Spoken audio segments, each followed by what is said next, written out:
네, 거룩한 주일을 맞아 주의 성전에 나오신 여러분, 그리고 각 처소에서 영상으로 예배에 참여하는 우리 모든 교우 여러분, 주의 이름으로 환영하고 축복합니다. 오늘도 주시는 하나님의 말씀 가슴에 깊이 새기시고 큰 은혜 받으시는 귀하고 복된 시간 되시기를 소망합니다. 여러분, 나비 효과라는 말 들어보셨죠? 다 들어보셨을 거예요. 이 나비 효과라는 것은 1963년 미국의 한 기상학자가 밝혀낸 그런 과학 이론인데, 쉽게 설명하면 이런 겁니다. 오늘 서울에서 공기를 살랑살랑 흔든 작은 나비의 날갯짓이 다음 달 북경에서는 그게 큰 폭풍우가 되어서 휘몰아칠 수 있다라는 그런 얘기입니다. 초기 조건의 미세한 차이가 나중에 엄청난 변화와 차이를 만들어낼 수 있다라는 이론인데, 여기에 우리를 또 적용해 보면 이렇게도 이해할 수 있는 거예요. 오늘 내가 결정한 작은 일, 오늘 내가 만난 한 사람, 오늘 내가 시작한 작은 습관 하나가 미래에 엄청난 차이와 변화를 가져올 수 있다. 바로 이런 게 나비 효과라는 것이죠. 참으로 재미있게도 성경에 나비가 많이 나옵니다. 무슨 말이냐면요, 예언자, 선지자를 히브리어로 나비라고 합니다. 나비. 그래서 우리가 나비라고 얘기하면 이스라엘 사람들은 전혀 다르게 들어요. 예언자를 말하나? 그렇게 생각한다라는 거죠. 그래서 이사야, 엘리야, 세례 요한 같은 하나님의 말씀을 받아서 전하는 사람들을 성경에서는 나비라고 적고 있고 예언자라고 했던 것이죠. 그래서 제가 오늘 말하려고 하는 나비 효과는 좀 다른 나비 효과입니다. 세상이 말하는 나비 효과보다 훨씬 더 큰 파장과 변화를 일으킬 수 있는 바로 예언자 효과, 선지자 효과, 그 나비 효과를 지금 말하고자 합니다. 오늘 본문이 그 대단한 나비 효과를 불러일으켰던 세례 요한에 대한 이야기입니다. 오늘 우리에게는 세례 요한이 뭐 그렇게 중요한 사람 아니잖아요. 그런데 예수님이 등장하시기 전까지 이스라엘에서는 세례 요한이 예수님보다 훨씬 더 인지도도 높고 존경도 많이 받는 그런 인물이었습니다. 당시 이스라엘이 어떤 상태에 있었냐 하면, 구약의 말라기 선지자를 이후로 400년간 하나님의 예언자들이 침묵하고 있었어요. 그래서 암흑기라고 얘기를 하는 거죠. 하나님의 말씀을 들려주는 예언자, 나비가 그런 오랜 세월 동안 없었습니다. 그러다가 드디어 세례 요한이 나타났습니다. 드디어 나비가 나타났으니 다들 열광하는 거예요. 수많은 사람들이 광야로 몰려가서 그 새롭게 등장한 이 나비의 날갯짓을 보면서 아주 시원해했습니다. 그 사이다 같은 설교에 많이들 은혜 받았습니다. 자, 그런데 문제는 그 설교를 듣고 그냥 몇 번 은혜 받고 말더라는 것이죠. 세례 요한의 등장이 시대적으로 무엇을 의미하는 것인지 그런 것들을 생각하지 않고 그냥 자기들 가슴만 뻥 뚫리는 것으로 너무 좋은 설교네, 너무 속 시원해, 뭐 이러고는 끝났다라는 얘기죠. 세례 요한의 설교를 들은 사람 중에는 바리새인들, 사두개인들 같은 유대 종교 지도자들도 있었고, 심지어 갈릴리의 분봉왕 헤롯도 있었습니다. 이 헤롯이 어떤 사람이에요? 동생의 아내 헤로디아를 빼앗아서 결혼한 아주 나쁜 사람이죠. 이런 헤롯에 대해서 예언자의 예리한 감수성이 그냥 놔둘 리가 없습니다. 그래서 아주 직언을 하죠. 아주 그 죄악을 꾸짖고 회개하라고 합니다. 바로 그 일 때문에 세례 요한이 붙잡혀서 헤롯의 감옥에 갇히게 됐습니다. 자, 그런데 감옥에 갇힌 세례 요한이 예수님의 소문을 듣고는 좀 헷갈리는 듯한 소리를 합니다. 그게 3절에 나오는데, 자기 제자들을 보내서 3절과 같이 물어봅니다. 예수께 여짜오되 오실 그이가 당신이오니까 우리가 다른 이를 기다리오리까? 이게 뭔 말이에요? 당신이 진짜 하나님의 아들 그리스도 메시아가 맞느냐라는 그런 질문이에요. 세례 요한이 생각하기에는 정말 내가 그렇게 선포한 대로 메시아가 예수님이고 그 메시아가 왔으면 당장 엄청난 일이 벌어져야 하는데 그게 아니거든요. 저 헤롯 같은 나쁜 놈은 지금 당장 심판받아서 죽고 자기는 무죄 석방 받는 것이 맞는 것 같은데 그런 일이 안 일어나고 있거든요. 위선자들과 우상 숭배자들, 온갖 불의한 자들이 싹 다 망하고 새 시대가 열려야 하는데 그런 모습이 안 나타나고 있기 때문입니다. 그래서 한마디로 세례 요한은 이런 거예요. 해결사 메시아를 기다렸는데 생각과 많이 다른 일들만 벌어지고 있으니까 이 세례 요한조차 헷갈려서 오실 메시아가 당신 맞아요? 딴 메시아 기다릴까요? 뭐 이러고 있다라는 얘기죠. 자, 이런 질문에 대해서 예수님이 우회적으로 답변을 하십니다. 그게 바로 4절과 5절의 말씀이에요. 예수께서 대답하여 이르시되 너희가 가서 듣고 보는 것을 요한에게 알리되 맹인이 보며 못 걷는 사람이 걸으며 나병 환자가 깨끗함을 받으며 못 듣는 자가 들으며 죽은 자가 살아나며 가난한 자에게 복음이 전파된다 하라. 이게 예수님의 답변이었습니다. 이게 무슨 얘기냐 하면 우리 예수님은 세례 요한의 기대처럼 당장 세상을 뒤엎어버리는 심판의 메시아로 오신 것이 아니라 작은 나비의 날갯짓으로 하나님 나라를 알리고 시작하는 그런 메시아로 오셨다라는 그런 말씀이에요. 그래서 그 증거로 각종 병자들이 치유되고 귀신들이 쫓겨나고 죽은 자가 살아나고 사람들이 하나님의 말씀을 제대로 듣는 역사가 지금 이렇게 일어나고 있지 않느냐. 바로 이렇게 말씀하시는 것이죠. 자, 이런 낯선 메시아를 보면서 너희가 실족하지 말라는 거예요. 좀 적응 안 되는 이런 메시아를 보면서 실족하지 않아야 그래야 복이 있다라고 말씀하고 있습니다. 내 생각과 내 기대와 다르다고 이런 메시아 말고요 좀 화끈한 다른 메시아 없어요? 이러지 말라라는 말씀입니다. 지금도 많은 사람들이 다른 메시아를 기다리고 있습니다. 다들 자기 생각과 자기 기대에 맞는 그런 메시아를 기다리는 건데 여러분, 이 세상에 그런 메시아는 영원히 오지 않을 겁니다. 세상에 그런 건 없어요. 그런데도 유대인들은 지금도 애타게 다른 메시아를 기다리고 있습니다. 그들은 아직도 메시아가 한 번도 안 왔다라고 믿고 있어요. 우리는 한 번 왔고 다시 오실 재림의 메시아를 기다리는데 그들은 아직도 한 번도 안 왔다고 생각하고 기다리고 있는 거예요. 자기네 입맛에 맞는 메시아 늘 그것만 찾고 기다리고 있는 중입니다. 이런 사람들이 많으니 우리 예수님의 마음이 참으로 답답하십니다. 예수님의 답변을 듣긴 들었는데 그래도 여전히 세례 요한의 제자들은 고개를 갸웃거리면서 그렇게 돌아갔을 겁니다. 그런 그들의 뒷모습을 배경으로 예수님께서 주위에 몰려선 무리들에게 세례 요한에 대해서 말씀하십니다. 지금 예수님 주변에 몰려있는 무리들도 바로 얼마 전까지도 세례 요한의 설교 들으려고 광야로 몰려다니던 바로 그 사람들이에요. 바로 그들을 향해서 이런 질문을 던지십니다. 너희가 무엇을 보려고 광야에 나갔더냐? 광야는 인적이 드물고 아주 거친 환경의 장소입니다. 하지만 하나님의 계시, 하나님의 말씀이 가장 순수하게 임하는 바로 그런 장소예요. 그런 광야로 왜 나가겠습니까? 예수님의 이 질문을 오늘 나에게 주시는 질문으로 가슴에 깊이 받으시며 묵상하시는 여러분 되시기 바랍니다.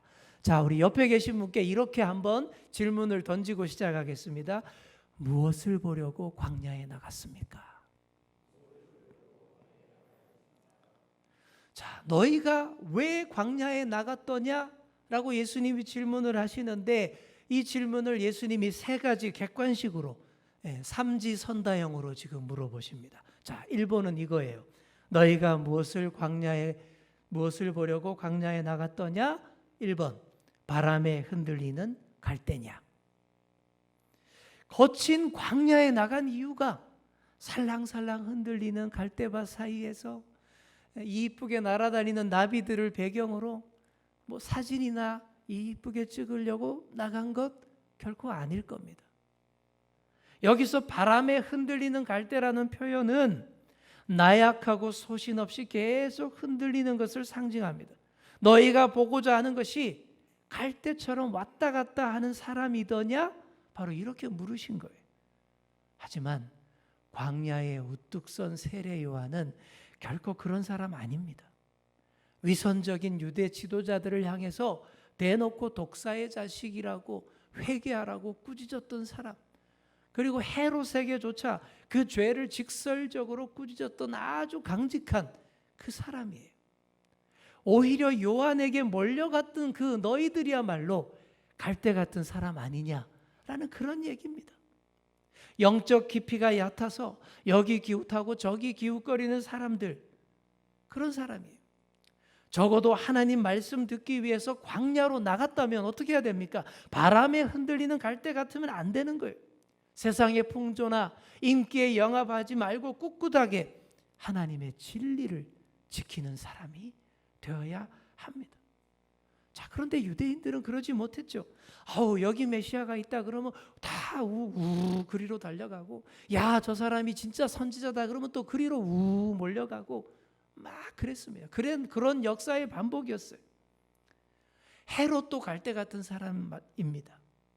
당시에 통용되던 그 동전에 보면 헤롯이 갈대 지팡이를 딱 짚고 있는 모양이 새겨져 있었다라고 합니다. 자기 권력 유지를 위해서 갈대처럼 흔들리고 왔다 갔다 하는 사람이 헤롯이었어요. 그러니 불편해하면서도 세례 요한의 설교도 듣고, 자기 주변에서 아부하는 간신들 말도 듣고, 또 그러다가 자기가 동생에게서 빼앗은 아내와 그 춤추는 그 딸의 말도 듣다가 결국 세례 요한을 죽게 만들었던 것입니다. 현대 정치인들도 똑같습니다. 정권 잡으려고, 또 정권 유지하려고 교회도 가고 성당도 가고 절에도 가고 스님도 만나고 그러잖아요.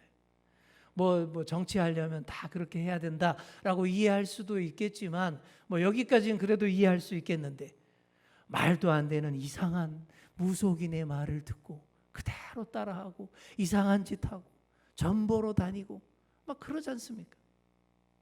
이게 다 흔들리는 갈대와 같은 것입니다. 여러분, 우리도 마찬가지예요.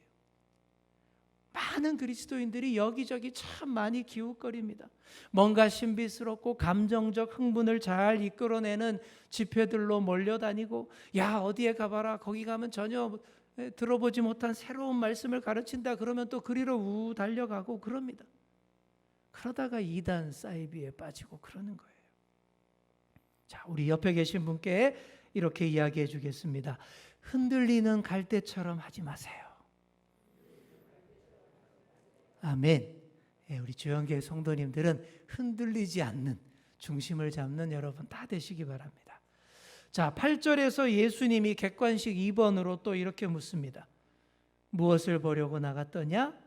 부드러운 옷 입은 사람이냐? 여러분, 이것은 예수님의 유머였습니다. 1차적으로 예수님의 유머예요. 옷 잘 입는 세례 요한 보러 광야에 나갔니? 뭐 이런 얘기인데, 당시 옷을 못 입기로 유명한 사람이 세례 요한 아닙니까?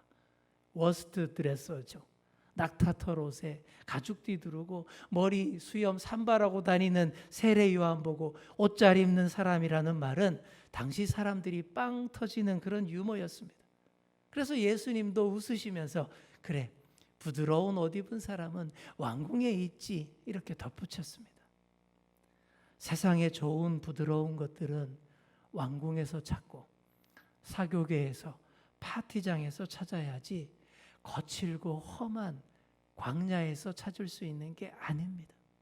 기껏 어렵게 힘들게 광야에 나가놓고는 거기서 엉뚱한 것들 찾지 말라라는 그런 말씀인 거예요.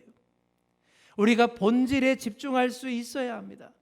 오늘날 많은 그리스도인들이 교회에 와서 자꾸 부드러운 옷 입은 사람만 찾습니다. 영적 갈증을 채우려고 광야에 나왔으면 그 본질에 집중해야 하는데 영적인 쇼핑만 하다가 끝내는 경우들이 많다라는 얘기예요. 그런 사람들에게 예수님이 이렇게 말씀하실 겁니다. 너는 무엇 때문에 그 교회에 나갔더냐? 잘 꾸며진 성전과 화려한 강단을 보기 위해서냐? 멋진 가운을 입은 성가대를 보기 위해서냐? 너는 무엇을 보려고 그 집회에 나갔더냐? 최고 실력을 갖춘 찬양팀을 보기 위해서냐? 멋진 말솜씨로 설교하는 스타 강사 설교자를 보기 위해서냐? 여러분, 이 질문에 바르게 대답할 수 있어야 합니다. 점점 더 사람들이 화려하게 잘 지은 대형 교회를 선호합니다.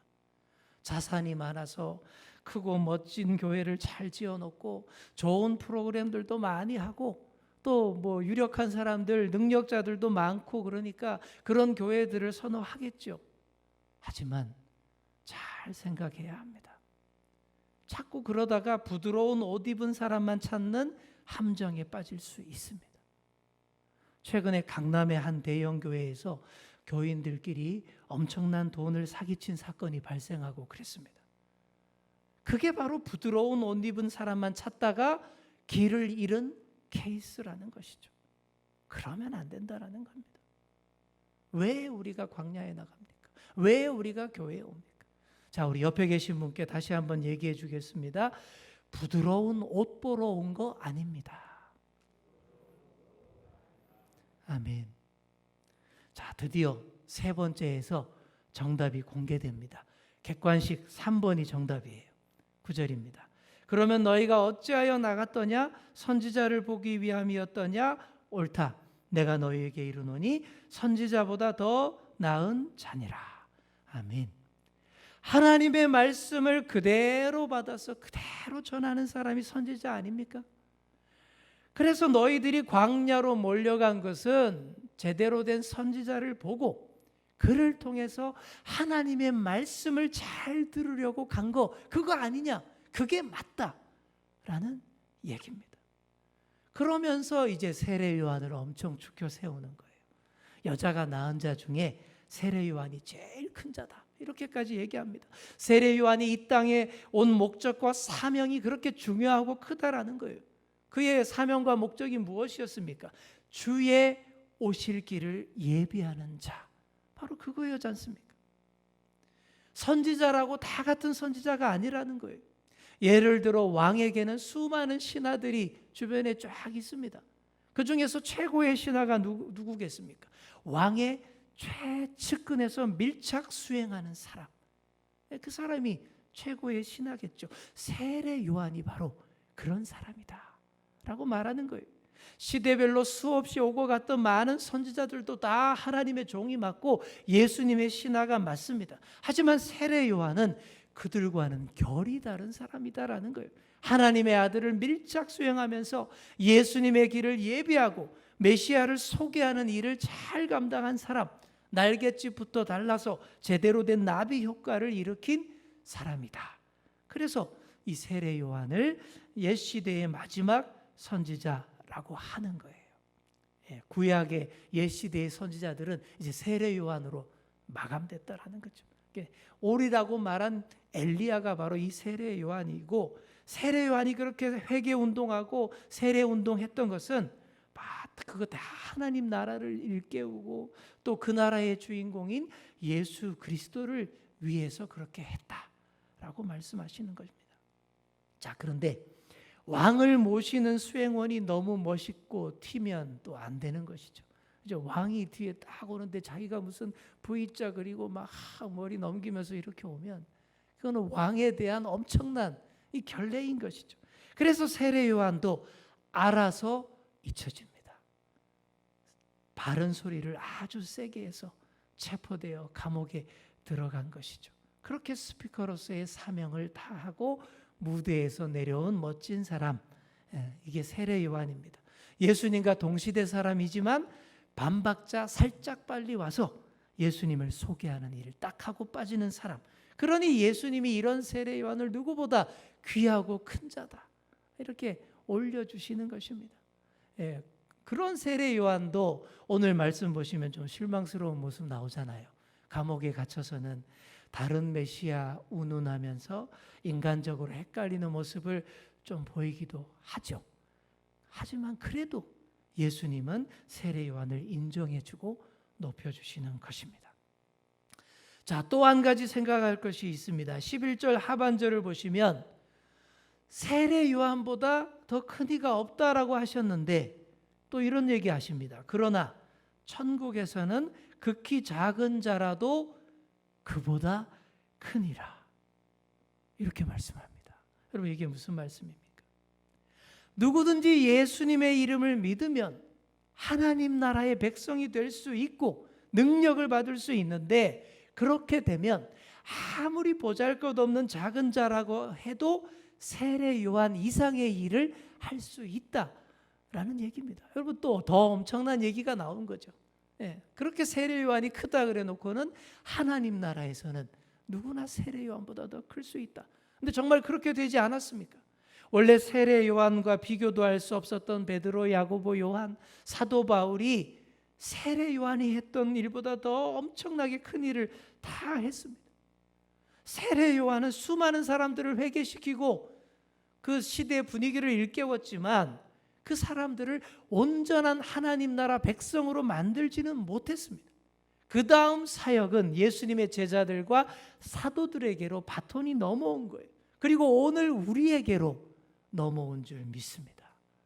그래서 그 후 교회의 역사가 엄청났어요. 처음에는 정말 작은 나비 한 마리가 살랑살랑 날갯짓 하는 것처럼 시작했는데 오순절 성령이 임하신 후에 이 베드로가 설교 한 방 하고 나면 무려 3,000명이 한꺼번에 회개하는 역사가 일어나고 그러지 않았습니까? 나비 효과가 이렇게 제대로 발휘되었다라는 것이죠. 그리고 이 나비 효과는 광야로 나아가는 오늘의 우리에게서도 일어나는 줄 믿습니다. 우리 12절 말씀 보시기 바랍니다. 자, 함께 읽겠습니다. 시작. 세례 요한의 때부터 지금까지 천국은 침노를 당하나니 침노하는 자는 빼앗느니라. 아멘. 자, 여기 보시면 침노한다, 빼앗는다, 이게 좀 좋은 말, 부정적인 말이죠. 좋은 말이 아니죠. 근데 그렇지 않습니다.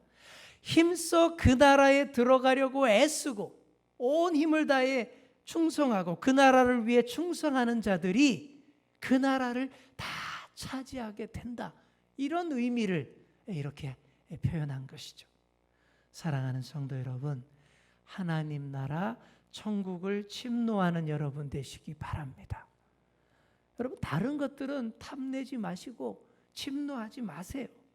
하지만 하나님 나라 천국만은 탐내시고 침노하셔서 여러분 것으로 반드시 삼으시기를 축원합니다.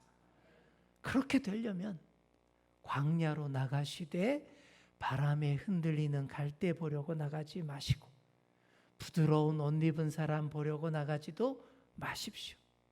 오로지 하나님의 말씀을 선포하는 선지자를 보기 위해서 나아가시고 또 예수님에게 집중하기 위해 광야로 나아가시기 바랍니다. 그렇게 광야에서 다 변화되시기 바랍니다. 애벌레였다면 탈피하여서 나비가 되십시오. 나비가 뭐라고요?